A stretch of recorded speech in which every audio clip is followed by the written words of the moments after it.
Football ইতিহাসের অন্যতম বিখ্যাত উক্তিটি নিশ্চয়ই অনেকেরই মনে আছে। ১৯৯০ সালে ইতালি বিশ্বকাপের সেমিফাইনালে ট্রাইবেকারে জার্মানির কাছ থেকে হারের পর ইংল্যান্ডের কিংবদন্তি স্ট্রাইকার গ্যারি লিনেকার বলেছিলেন, "football is a simple game. 22 men chase a ball for 90 minutes, and at the end, the German always win." দীর্ঘদিন ধরে এই উক্তিটি ছিল জার্মান ফুটবলের আসল পরিচয়।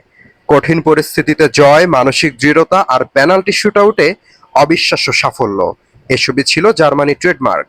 কিন্তু ফুটবলের সৌন্দর্যই হলো সময়ের সঙ্গে সঙ্গে সবকিছু বদলে দেওয়া। এক সময়ে যে দলকে বিশ্বকাপের সবচেয়ে ভয়ঙ্কর নকআউট দল বলা হতো, আজ সেই জার্মানি বিশ্বমঞ্চে নিজেদের হারানো গৌরব ফিরে পাওয়ার জন্য সংগ্রাম করছে। ২০২২ সালে কাতার বিশ্বকাপে টানা দ্বিতীয়বারের মতো গ্রুপ পর্ব থেকে বিদায় নিতে হয়েছিল চারবারের বিশ্ব চ্যাম্পিয়ন জার্মানকে। এরপর নতুন করে দল গড়ার দায়িত্ব নেন ইটালিয়ান নেগেলসম্যান।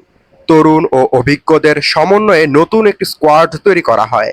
সমর্থকদের আশা ছিল এবার হয়তো আবারও বিশ্বকাপের মঞ্চে নিজেদের শক্ত অবস্থান ফিরে পাবে জার্মানি। কিন্তু সেই স্বপ্ন আবারও ভেঙে গেল। রাউন্ড অফ ৩২-এ প্যারাগুয়ের বিপক্ষে নাটকীয় এক ম্যাচ শেষে ট্রাইবেকারে ৪-৩ ব্যবধানে হেরে বিশ্বকাপ থেকে বিদায় নেয় জার্মানি। এই পরাজয় শুধু একটি ম্যাচ হারার গল্প নয়, এটি জার্মান ফুটবলের ইতিহাসের একটি নতুন ও অত্যন্ত হতাশাজনক অধ্যায়।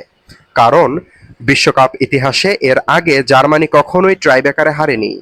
এর আগে তারা ৪ বার বিশ্বকাপে ট্রাইবেকারে অংশ নিয়ে প্রতিবারই জয় তুলে নিয়েছিল। শক্ত মানসিকতা, নিখুঁত পেনাল্টি এবং চাপ সামলানোর অসাধারণ ক্ষমতার জন্য জার্মানি ছিল বিশ্বের সবচেয়ে ভয়ঙ্কর ট্রাইবেকারের দলগুলোর মধ্যে একটি। কিন্তু এবার সেই অদম্য রেকর্ড ভেঙে দিল প্যারাগুয়ে। ম্যাচ শেষে সংবাদ সম্মেলনে জার্মান কোচ ইউলিয়ান নেগেলসম্যান পরাজয়ের কারণ ব্যাখ্যা করতে গিয়ে বলেন, "পুরো ম্যাচে বলের দখল এবং খেলার নিয়ন্ত্রণ ছিল তাদেরই হাতে। কিন্তু নিয়ন্ত্রণ থাকলেই ম্যাচ জেতা সম্ভব নয়। সবচেয়ে গুরুত্বপূর্ণ মুহূর্ত প্রতিপক্ষকে শেষ করে দেওয়ার মতো কার্যকর আক্রমণ তাদের ছিল না।" আইফোন সহ অন্যান্য সকল মোবাইলের সমস্যা সমাধান রয়েছে বরিশাল মিরাজ টেলিকমে।